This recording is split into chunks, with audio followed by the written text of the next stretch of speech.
Salutations, I'm Rylamon, and we're here to talk about suppression in Elestrals. With the current state of Elestrals, the meta has become very diverse, from 5s to Earth Nexus to Healstall to Thunderlith, and it keeps on getting more diverse as we go on. But one thing that will very much affect the meta going forward that I believe that I'd focus on is suppression. Verituka, Veritaqua, Specteris. The suppression trio, I believe, can make a big impact in the meta going forward. So I thought I'd at least share my deck profile as to what I plan for the rest of the Daybreak meta and then what adjustments I might be making come Moonrise. So we have 3 Verituka.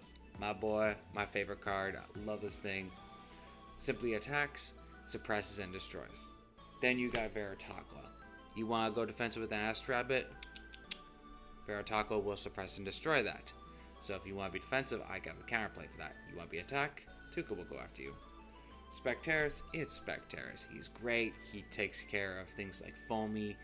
He'll suppress anything. And if you Gorgon's Gaze something while he's on board, he will get bigger. So you attack something, have somebody else Gorgon Gaze, all of a sudden he's a 6 on board. Little neat trick with that.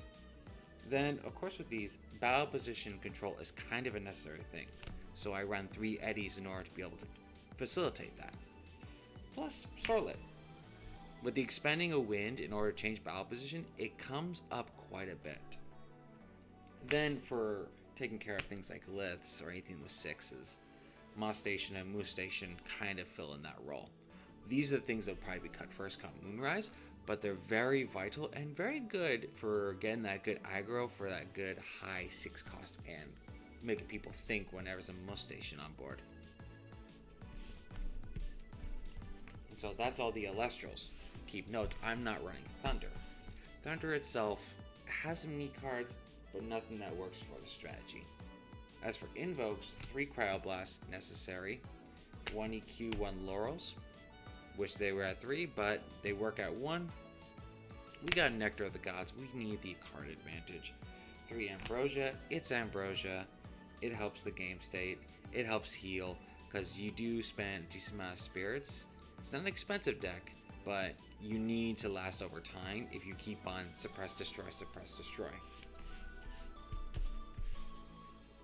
As for the counter runes, kind of more standard package. PTA is at 3, Gorgon's Gaze is at 3, Shield Achilles at 3, and because it's battle position, Tsunami's at 3. Easily can be sided out if I need to go to a best of 3. Still working on the side deck of sorts. You know, I got Dense Fog as Tornadoes, an interesting one for Divine Runes. Now that Divine Healing is a thing, Tornado might be more useful. And then like other Galaxy and such, I can side in if I'm facing water. Same with Cryoblast. As for the runes, the spirits, I have 3 Turretless for the Moss Station EQ. Then I have 3 Flormine for the Cryoblasts, Alloons for the Specterists. Then I got 5 Lycoris for the Veritaqua and Sorlet, and then the rest 7 Leviathan water to take care of the rest. It's a bit diverse, but more or less is just key pieces, key pieces, key pieces. This is the rest you spend. And you tend to heal a lot of these first. I tend to usually go water first or expend, then wind, because a lot of the good cards are water. But overall, the deck, it plays well. I've won some casuals with it. I've been able to make people sweat when they beat me, but it's very good at like a simple, like easy to play strategy that you gotta want to understand the houses Suppress and Destroys. Verituka has become the most confusing card, hence I've made a short on it that it only works on the active player's turn. And it's not 2 ways, otherwise that would be probably worth going to Tartarus for.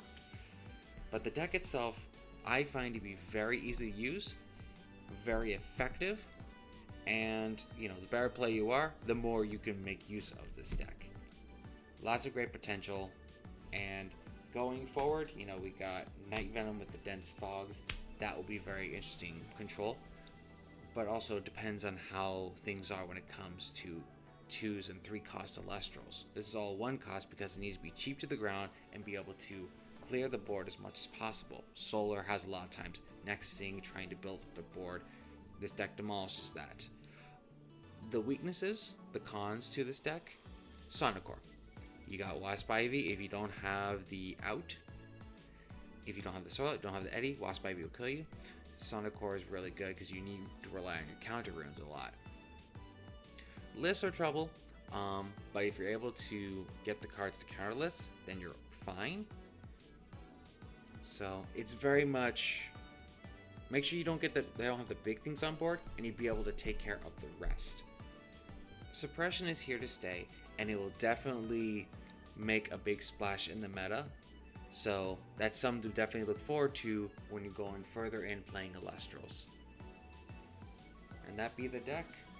Y'all have a good day, and I'll see you later.